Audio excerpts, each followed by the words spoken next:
প্রিয়ন্তী, তুমি আমার পুষ্পময় অরণ্য। কেমন আছো তুমি?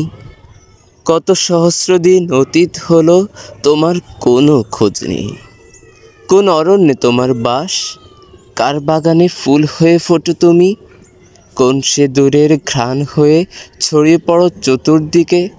কোন পাহাড়ের ঝর্ণা হয়ে মাতাল করো পথিকার প্রকৃতিকে? চিঠি দিও, কেমন করে খুব গোপনে ভেঙে যায় ঘুমের শহর।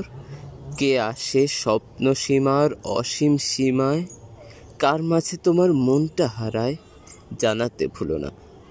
প্রিয়ন্তী, আমি তোমার সেই মেঘারণ্য, যে চৈত্রের প্রচণ্ড রোদে মেঘখণ্ড হয়ে ছায়া দিত। আমি তোমার সেই হৃদবর্জিত ঘর, যে 12 মাস তোমার চারপাশে খুঁটি হয়ে বিনিদ্র যাপন করত।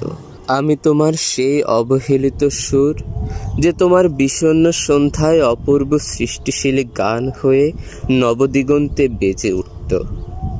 এখন তুমি কোথায়? কেমন আছো প্রিয়ন্তী?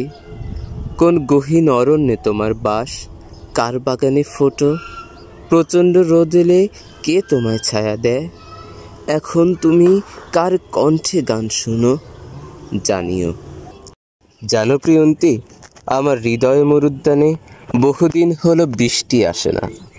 বহুদিন হয়ে গেল আকাশে মেঘ দেখি না। তোমার ওখানে বৃষ্টি হয়? আমাকে এক ফোঁটা বৃষ্টি দেবে?